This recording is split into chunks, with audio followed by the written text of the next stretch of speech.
સમગ્ર ગુજરાતની અંદર છેલ્લા એક સપ્તાહ કરતાં વધારે સમયથી પેટ્રોલ અને ડીઝલની માટે લાંબી કતારો જોવા મળે છે। સૌથી વધુ લાંબી કતારો એ સૌરાષ્ટ્ર પંથકમાં જોવા મળે છે કે જ્યાં વાવણીની સિઝન છે અને સિઝન ટાણે જ ખેડૂતોએ ડીઝલ માટે કતારો લગાવીને બેઠા છે। અને આ કતારોની વચ્ચે આજે જૂનાગઢ જિલ્લા કોંગ્રેસના પ્રમુખ અમિત ઠુમ્મર એ બળદગાડા સાથે એક આવેદન આપવા માટે કલેક્ટર કચેરીએ પહોંચે છે અને એ આવેદનની ચર્ચા આખા ગુજરાતની અંદર એટલા માટે થઈ રહી છે કે અમિત ઠુમ્મરે એ આવેદનની અંદર ખેડૂતોના હિતની વાત કરી હતી।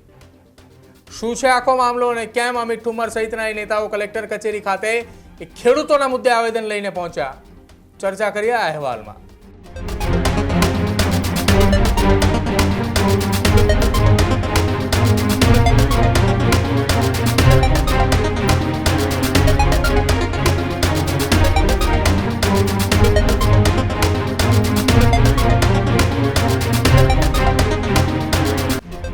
ડીઝલની અછત એ સૌરાષ્ટ્ર અને કચ્છની અંદર ભારે ખેડૂતોની ચિંતામાં વધારો કરી રહી છે। 15 જૂનની આસપાસ સત્તાવાર ચોમાસાની શરૂઆત થવાની હવામાન વિભાગ અને સરકાર દ્વારા જાહેરાતો કરવામાં આવી છે, પરંતુ અત્યારે હાલ વાવણી ટાણે જ ડીઝલની અછત। કલાકો સુધી લાઇનમાં ઊભા રહ્યા તેમ છતાંય ડીઝલો ન મળ્યાની અનેક જગ્યા ઉપરથી ખેડૂતોએ પોતાની આપવીતી અને ફરિયાદો કરી રહ્યા છે। ફરિયાદો સાંભળવા વાળું કોણ? તો સરકારે પરિપત્રો જાહેર કરે, રાજ્યના મુખ્યમંત્રીએ જાહેરમાં નિવેદનો આપે, પરંતુ નિવારણ શું?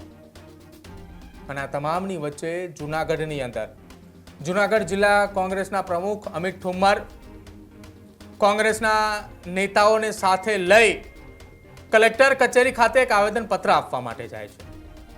આવેદનપત્રની અંદર અમિત ઠુમ્મરે ખેડૂતોના હિતની વાત કરતા નિવેદન આપતા કલેક્ટરને એ જે પરિપત્ર આપ્યો, જે લેટર આપ્યો કે જે રાજ્યના મુખ્યમંત્રી સુધી પહોંચાડવા માટેની પણ એ રજૂઆતો કરી, જેમાં એક મહત્વનો મુદ્દો લખ્યો હતો અને શરૂઆતમાં એ લખ્યું હતું કે જો ખેડૂતે પેટ્રોલ પંપ પર ડીઝલ લેવા માટે જાય છે તો દર 24 કલાકે એને 10 લીટર અથવા તો તેનાથી વધુ એ ડીઝલ આપી શકાતું હોય તો તેને આપવા માટેની રજૂઆત કરી। જે ખેડૂતોએ પોતાના ટ્રેક્ટર સહિતના ઓજારોએ સબસિડી અથવા તો લોન મારફતે લીધા છે તેને આવનારા 6 મહિના સુધી એ લોન માફ કરવા માટેની પણ રજૂઆત કરી।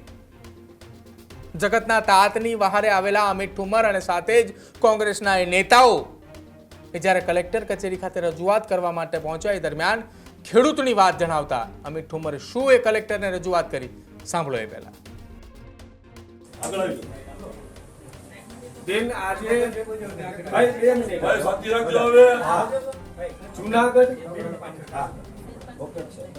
જૂનાગઢ જિલ્લા અને રાજ્યભરમાં ડીઝલની એટલી મોટી તંગી એ સરકાર જાણી જોઈને ઊભી કરી છે।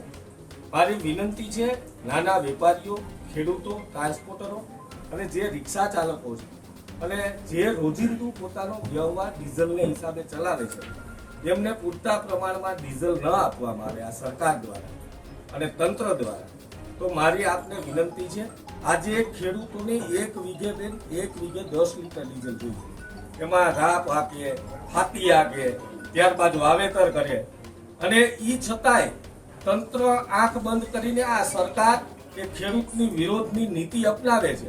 એના માટેથી આજે જૂનાગઢ જિલ્લા અને શહેર કોંગ્રેસ દ્વારા ખેડૂતોને સાથે રાખી અમારા મુખ્ય આગેવાનો, માજી ધારાસભ્ય, યુથ કોંગ્રેસના અમારા ગુજરાતના અધ્યક્ષ, અમારા પ્રવક્તા, તમામ લોકો સાથે મળી તમને આવેદન દેવા માટે આવ્યા છીએ કે આ સરકારની નીતિ નહીં ચાલે। કારણ કે સરકારે ડીઝલ લેવા માટે એમ કીધું કે ખેડૂતોને આવે તો 1000 રૂપિયાનું દેવાનું। હવે બેન ટ્રેક્ટર લઈને ઓલો આવે, એમના ઘરેથી ત્યાં પહોંચીએ તો 1000 નું તો એમને પડી જવાનું ને, કેરબામાં આપવામાં નથી આવતું। મારી આપને વિનંતી છે કે વીઘા દીઠ 10 લીટર ડીઝલ, 1 વીઘામાં 10 લીટર ડીઝલ ભાઈ જોઈએ કે ના જોઈએ? 1 વીઘાની ખેતી કરીએ તો જોઈએ કે ના જોઈએ? હવે 5 વીઘા વાળો હોય અને 50 લીટર ડીઝલ ન હોય એને 10 લીટર આપવામાં આવે, 1000 રૂપિયાનું ડીઝલ, એ શું કરવાનું? અને એક કાળા બજારિયાઓ પોતે ડીઝલનો સંગ્રહ કરી અને તંત્રની આંખમાં ધૂળ ચોકી અને જે ગુંડા તત્વો છે એ ડીઝલનો બેફામ વેપાર કરે છે। અને ઈથી વિશેષ તમને કહું કે લાઈનમાં ખેડૂતો ઊભા હોય, કેરબા લઈને ઊભા હોય અને ભાજપ વાળો પોતાની ગાડી લઈને આવે અને આડેથી ડીઝલ ફૂલ ટાંકી કરાવીને વહી જાય. તો આ ભાજપ સાચી જ છે. ભાજપે ખેડૂતોની વિરોધોની નીતિ છે. પેલા બેંકમાં લાઈનમાં ઊભા રાખ્યા, ત્યારબાદ બાટલાની લાઈનમાં ઊભા રાખ્યા, ત્યારબાદ કોવિડમાં લાઈનમાં ઊભા રાખ્યા અને હવે તો કે ડીઝલની લાઈનમાં ઊભા. અરે બેન, લાઈન તો છે જ. અત્યારે કોઈ પણ ટ્રાન્સપોર્ટરને છે ને કમ્પલસરી રાષ્ટ્રહિતમાં મેડમ, રાષ્ટ્રહિતની વાત એ છે કે ગવર્મેન્ટ એની મર્યાદાઓ ને ઢાંકવા માટે આ ખરેખર તમારા માધ્યમથી ગવર્મેન્ટને પહોંચાડજો કે ગામડાના ખેડૂતો મૂર્ખા નથી. આંતર વિગ્રહના બીજ આ સરકાર પોતાની મર્યાદાઓને ઢાંકવા માટે રોકી રહી છે. કવર ફાયરિંગ આપીને ભાવ વધાર્યા છે. પેલા અછત ઊભી કરી, તે પછી અચાનક ભાવ વધી ગયા કે ભલે ભાવ વધી જાય એટલે ઓહાપો ના થાય. આ ક્યાંક ને ક્યાંક પોતાની મર્યાદાઓ સાચવવા માટે ગુજરાતના દેશના લોકો અને ખેડૂતોને ગુમરાહ કરવાની છે. અમે તમારા માધ્યમથી બે હાથ જોડીને વિનંતી કરીએ કે ગવર્મેન્ટને કહો કે ઓથેન્ટિક આંતરરાષ્ટ્રીય લેવલે એની વાહ કરનારા નહીં, દેશના આવતીકાલના અર્થતંત્રને પ્રેમ કરનારા અર્થશાસ્ત્રીઓ વિધિને શોર્ટ પીરિયડ એ ટીવીના માધ્યમથી કે કોઈ પણ માધ્યમથી દેશ અને ગુજરાતના ખેડૂતોને સ્ટેટમેન્ટ આપે કે આવી પરિસ્થિતિ પોતાની મર્યાદાઓ ઢાંકવા માટે કર્યું છે કે બીજું કોઈ કારણ છે. અધરવાઇઝ લોકોને લોકશાહી ઉપરથી ભરોસો ઉડી રહ્યો છે, જે મહાભારતની આવતીકાલ માટે અને આવતીકાલના અર્થતંત્ર માટે ખૂબ જોખમ છે. એટલે મોદી સાહેબને કહેજો કે પોતાની મર્યાદાઓ ઢાંકવા માટે ખેડૂતોની આંખમાં ધૂળ નાખવાનું બંધ કરે. અમારા પ્રભારી શહેનાથ બેન છે, ડોક્ટર શહેનાઝ બાબી. બેન, હું ચોખ્ખું કહું છું કે આપણા દેશનું જે ડીઝલ પેટ્રોલ છે ને એ હમણાં બહાર જે જાય છે ને નિકાસ થાય છે, એમાં ભૂતાનની વાત લેટેસ્ટ છે. ભૂતાનની અંદર 62 રૂપિયાનું ડીઝલ અને આ પેટ્રોલ જે છે પેટ્રોલ 62 મળે છે લીટરનું. તો તમે સાહેબ બેન એટલું વિચારો કે આપણા જે છે આપણે આપીએ અને એ સસ્તું અને આપણા જે. તો જુનાગઢ જિલ્લા કોંગ્રેસના પ્રમુખ અમિત ઠુમરે ખેડૂતની વાત જ રજૂ કરતા કલેક્ટરને રજૂઆત કરી કે ડીઝલ એ સમયસર ખેડૂતોને મળતું રહે. ટ્રેક્ટર સહિતના એ ઓજારો કે જે ખેતી માટે ખૂબ જરૂરી છે, કે જેના લોન પર લીધેલી વસ્તુઓ હોય તેના હપ્તા એ આવનારા 6 મહિના સુધી ન લેવામાં આવે, 6 મહિના સુધી એ માફ કરવામાં આવે. 6 મહિના બાદ ફરી એકવાર તેની તમે શરૂઆત કરી શકો છો.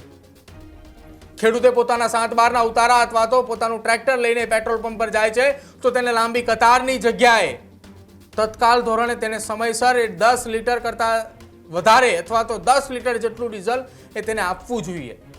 આ રજૂઆત અમિત ઠુમરે કરીને તેને સાથે સાથે રજૂઆત કરતા એમ પણ કહ્યું છે કે ટ્રાન્સપોર્ટ ઉદ્યોગો સાથે સંકળાયેલા ટ્રાન્સપોર્ટરોના વાહનોને પણ સમયાંતરે ડીઝલ મળવું જોઈએ, કે જેના કારણે ખેત પેદાશો એક જગ્યાએથી બીજી જગ્યાએ પહોંચી શકે અને ખેડૂતોને પોતાના પૂરતા ભાવ અને વળતર પણ સમયસર મળી રહે. કારણ કે અત્યારે જગતના તાતને વાવણીનો સમય છે, એ ટાણે જ જો એની પાસે ડીઝલ, એ ટાણે જ જો એની પાસે રૂપિયા નહીં હોય તો જગતનો તાત એ વાવણી શું કરશે? એ ચિંતા સતાવતો એક પત્ર, એક રજૂઆત અને એક આવેદન એ જુનાગઢ જિલ્લા કોંગ્રેસની ટીમે કલેક્ટર સુધી પહોંચાડ્યું છે. અને આ એ મુદ્દાની રજૂઆત આજે આખા ગુજરાતની અંદર ચાલે છે કે જુનાગઢ કોંગ્રેસે જે રજૂઆત કરી એ રજૂઆત એ જગતના તાત માટે ખૂબ જરૂરી છે. આ જ પ્રકારની તમામ અપડેટ જોવા માટે ન્યૂઝરૂમ ગુજરાતને લાઇક, શેર અને સબસ્ક્રાઇબ કરવાનું ભૂલતા નહીં.